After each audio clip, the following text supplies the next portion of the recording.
If you get it right, I'll give you a great reward. I'll do anything you ask. At my middle school reunion, a beautiful president's daughter I hadn't seen in years challenged me with a difficult question. She seemed to dislike me since our school days, and now she was mocking me for only having a middle school education. Her expression showed she was sure I wouldn't know the answer. But sorry to disappoint you, but it was so easy that I already solved it. What? Actually, She froze when she heard my secret. So, what reward should I ask for? My name is John, I'm 27 years old. I was born and raised in a city, but right after graduating middle school, family circumstances forced us to move to my father's rural hometown. Since then, I hadn't returned to my old town even once. The distance from our new home was quite far, so visiting my old classmates wasn't easy. But this time, I had some work-related matters and decided to visit for the first time in over 10 years. One reason was that I received an invitation to our middle school reunion.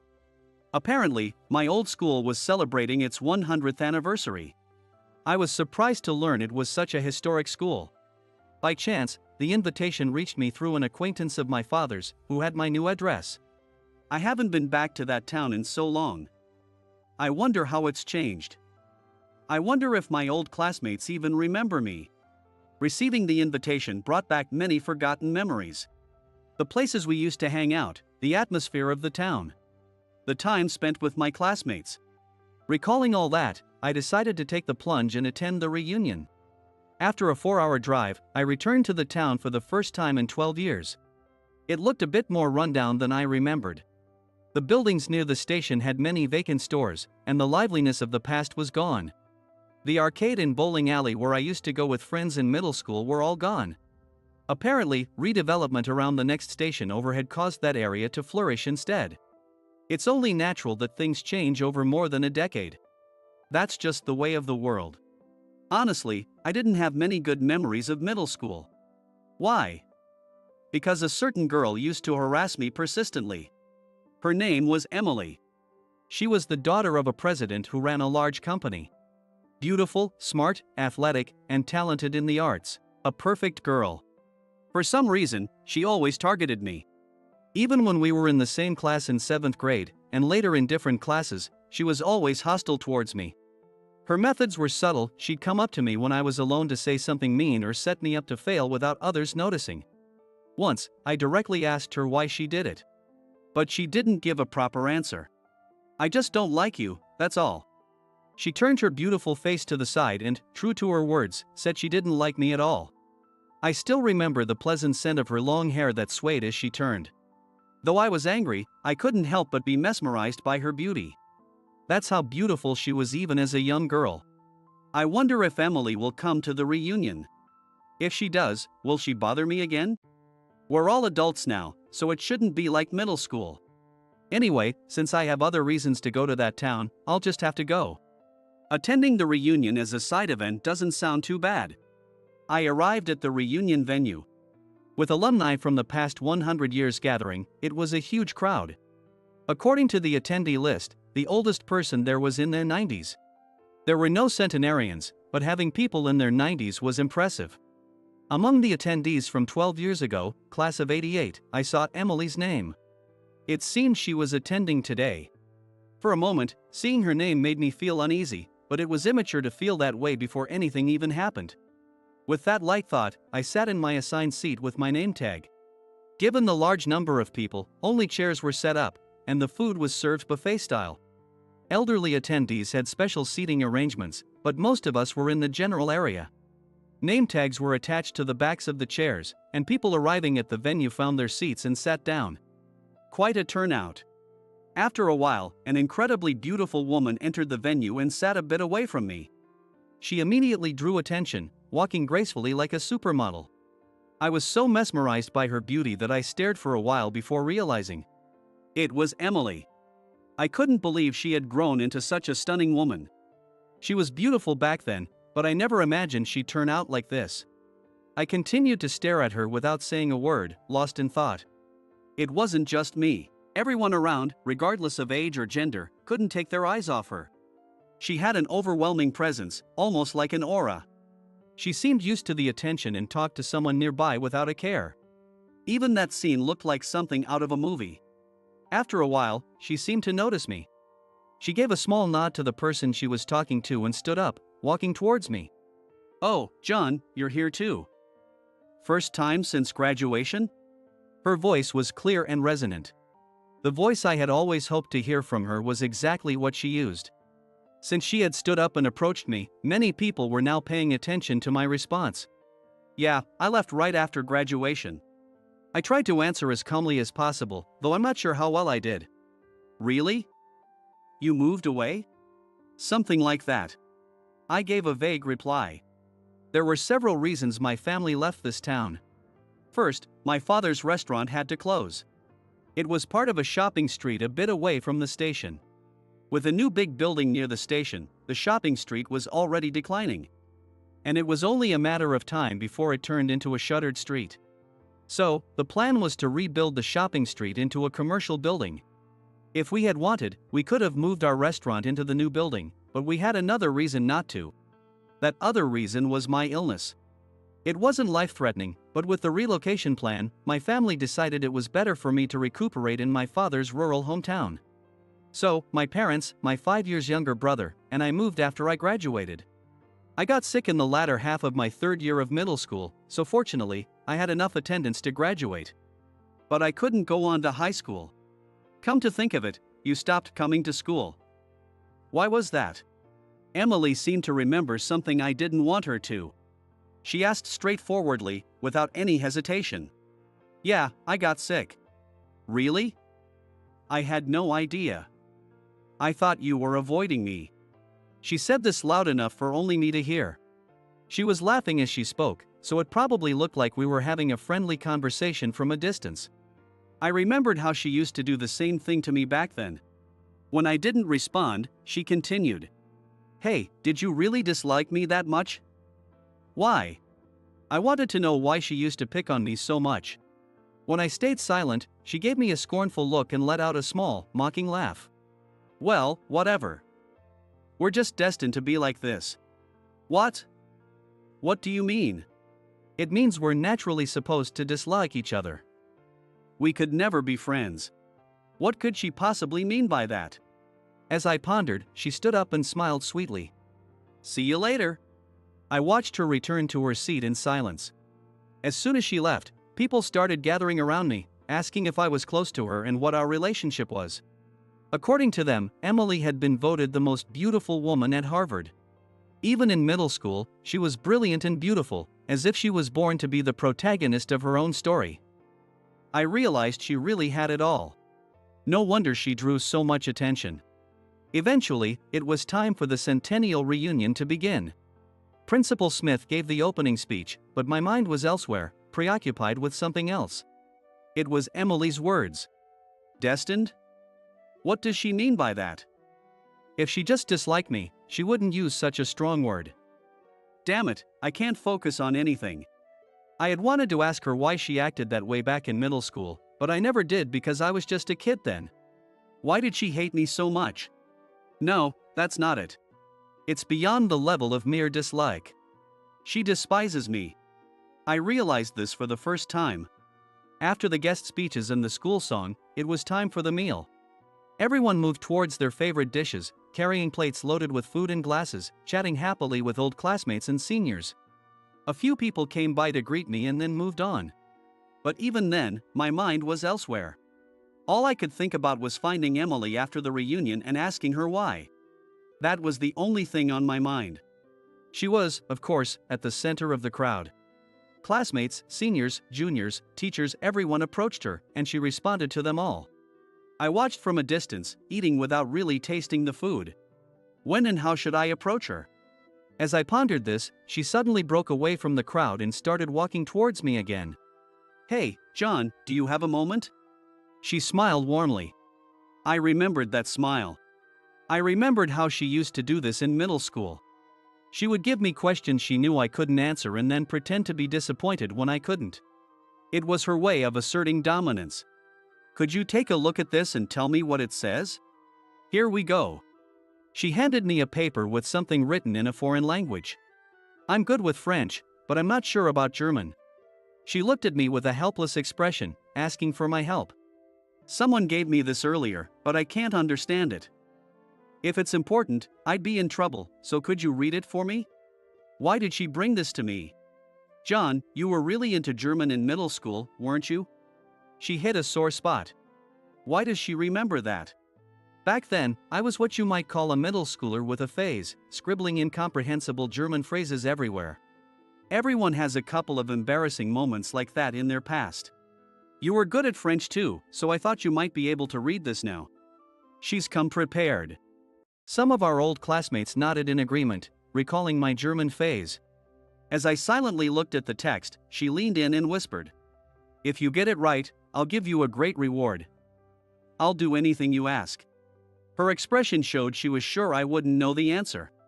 So, do you think you can read it? It's okay if you can't. Well, sorry to disappoint you, but I've already figured it out. She looked puzzled. This isn't a letter, it's a copy from a German law book. Whoever gave you this must be teasing you, knowing you're a Harvard grad. When I handed the paper back, she took it with a blank expression.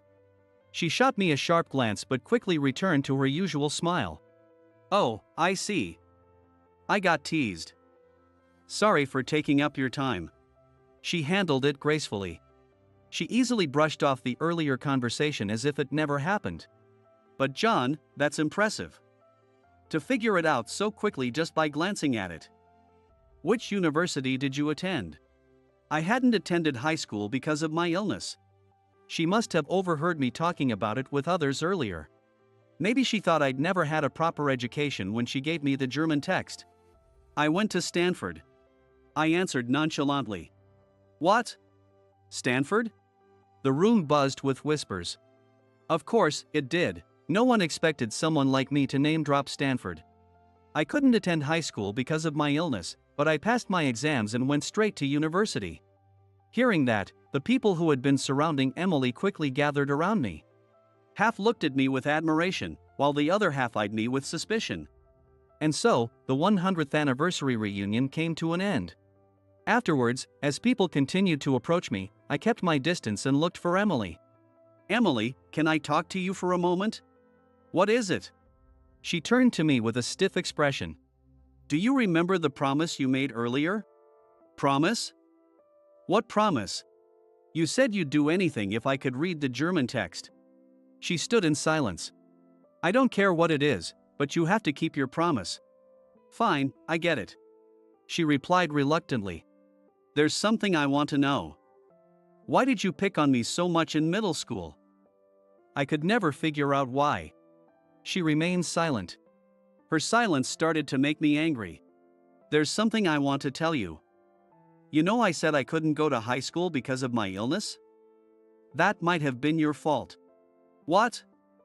How could it be my fault? Have you heard of orthostatic dysregulation?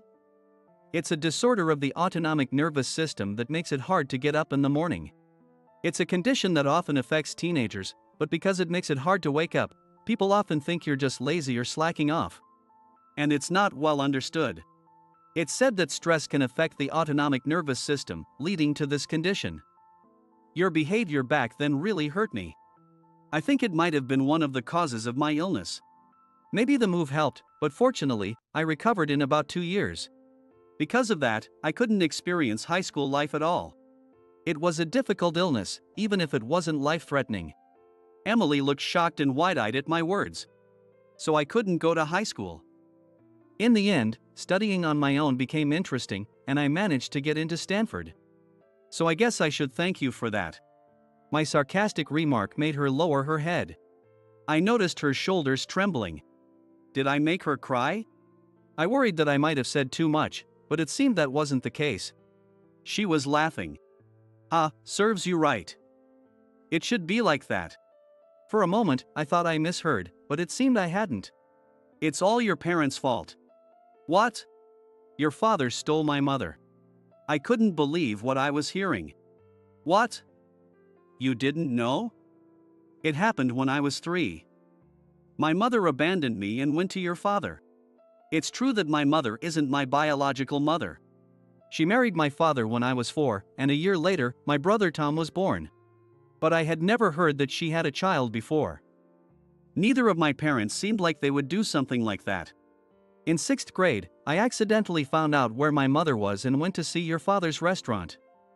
You were there too. Looking so happy with your family of 4. I couldn't forgive you from that moment. Emily glared at me as she continued. I was attending a private integrated school, but I transferred to your public middle school for revenge. That's why. Her story didn't seem like a lie. There was no reason for her to make up something like this. So if my attitude made you sick, it's your parents' fault. She said this with a satisfied smile. I planned to go to the same high school as you, but you suddenly disappeared. To find out you were sick serves you right. I never knew a beautiful woman could look so ugly saying such things. Ask your parents about me. Ask if they know Emily. I could only watch her walk away after hearing her final words. When I got home, I immediately talked to my parents and asked if what she said was true. And it turned out that her story about her mother was true. But the rest of her story was a bit different. Honestly, I couldn't tell which version was correct. But I decided to believe my parents. After that, I reached out to Emily through mutual acquaintances. Unless she knew the truth, she would live her life holding this grudge forever. Fortunately, she agreed to meet me after I explained the situation. We arranged to meet at an old family restaurant in the building near the station. It had been there since my middle school days and was still the only hangout spot in town. The place was quite crowded when I arrived. So, what did your parents say? About that, it seems the story you know is a bit different. I thought about whether I should tell you, but I think you deserve to know the truth. She glared at me, clearly annoyed. Fine, go ahead. Tell me your story. I can't be sure if it's true or not, though. All right. I told her what I had learned from my parents. First of all, my father did not steal her mother from her father. After your mother gave birth to you, she fell ill and was told by the doctor that she might not be able to have any more children. Your father wanted a son to inherit the company, so he forced her out. Oomph, that's a lie. She was reluctant to believe my words. Which was understandable. Then why did she leave without taking me? If he didn't want a daughter, I should have been thrown out too. He cared about appearances. If he kicked out both mother and child, his reputation would have suffered. So, he made your mother the villain and threw her out. Her parents' marriage had been a strategic one. Her nouveau riche father had offered support to the failing company of her mother's family in exchange for marriage. Her mother's family had a prestigious lineage. That's why your noble bloodline was necessary. But he also wanted a male heir. This was the result. Gradually, her expression began to change. It seemed like she was starting to recall something. After being kicked out, your mother had nowhere to go. She ended up working at a diner where she lived in. It was my father's diner, who had lost his wife and was raising me alone. Their meeting was coincidental, but perhaps it was fate. They fell in love and eventually remarried. She became my stepmother, and, ironically, they had my brother. If your father hadn't divorced her, thinking she could still have children, my brother might never have been born. It might have been a shocking story for Emily, but I needed to correct these lies. My mother's family company is now run by her younger brother. If you talk to him, you might find out the truth. After hearing my story, she silently stood up and left the restaurant. Days passed without incident. The other reason I had returned to my hometown was to help revitalize the old station building. I had studied business administration at university and was now working as a management consultant. The neighboring station was bustling now, but if I could bring popular shops here, it might change the flow of people. So, I was carefully selecting businesses to fill the vacant spaces. One of those shops was to be run by my father. He used to run a business here, and my brother wanted to work with him. I had to make this project a success.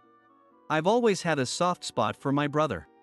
One busy day, I was suddenly contacted by Emily. We met at the same old family restaurant. Emily, who had arrived before me, seemed smaller and more subdued than before. As soon as she saw me, she stood up and bowed deeply. I'm sorry. Everything you said was true. According to her, she had always been treated as a nuisance by her stepmother. Her father allowed this and doted on her younger brother. From his perspective, the son he had wanted so badly to the extent of divorcing his first wife was his important heir. Given his concern for appearances, it was understandable that Emily and her brother were treated differently. I always thought my mother abandoned me because she didn't want me. I blamed her for my father's neglect, and I took it out on you. Tears welled up in her eyes. I worked hard to become someone who wasn't unwanted. I studied hard and went to Harvard. But I never stopped feeling like the child my mother abandoned. Listening to my story, she found some things that made sense to her. My father used to say things like, "I supported your mother's family. Because of their status, I'm taking care of you." He'd say, "I'll give you money, but that's it." She had no connection with her mother's side because of this strained relationship. After hearing my story, she decided to talk to her uncle, who now ran the family business. My uncle admitted it. He knew where my mother was but was threatened by my father to stay silent or lose financial support. He apologized for keeping it from me. She bit her lip in frustration. My dad always said, "Thanks to you being so capable, our company's reputation improves. Next, find yourself a better off guy." He's been saying that forever. Her dad seems to see her as nothing more than a tool for his business. Actually, he might judge everything and everyone based on their usefulness to him. That's why I rejected every marriage proposal. Luckily, most people backed off when they found out I was a Harvard grad. It seems high-educated women aren't to their taste. She spoke with a hint of sarcasm.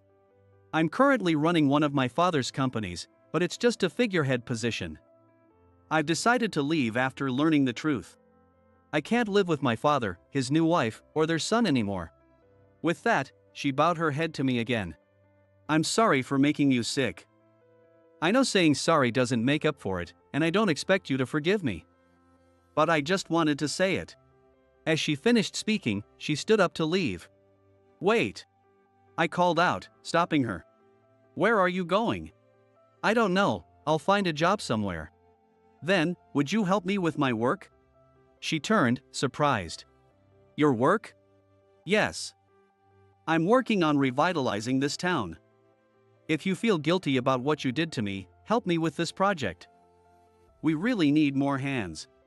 But I can't forgive what you did, but that's in the past. Let's work together for the future. She broke down in tears. To outsiders, it looked like I had made a beautiful woman cry in a family restaurant. Everyone was giving me cold stares. This is awkward, please stand up. Eventually, Emily accepted my offer and started working at my company. She also reunited with her mother. Although she hadn't known the truth, she apologized for resenting her mother for so long. And her mother also apologized for leaving her daughter behind. At last, mother and daughter were able to reconcile. Emily also met her half-brother and was happy to connect with him. She didn't have a good relationship with her other brother, but my brother is a lovable character. He quickly bonded with her, and soon we were smiling together like a family of 5.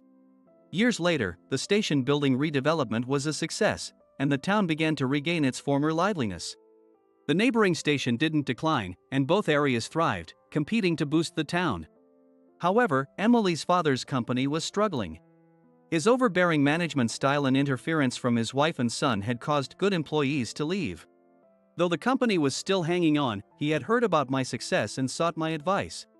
Are you really going to help his company? I'm not sure. The employees don't deserve to suffer, and it wouldn't be good for the town if the company failed. That was my honest feeling. But there needs to be a change. I'll bring in people from your mother's family's company and have your father step down. I won't let things get worse. Emily looked relieved. Despite everything, she still cared about her family. Over the years, Emily and I had grown closer. Perhaps we might become a real family one day. I had a feeling that might happen. A single sad event had twisted our relationship, but as long as we're alive, there's always a chance to start over. There's no wasted experience in life.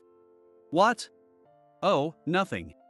For now, we can only move forward, believing in a brighter tomorrow. I'm sure a bright future awaits us.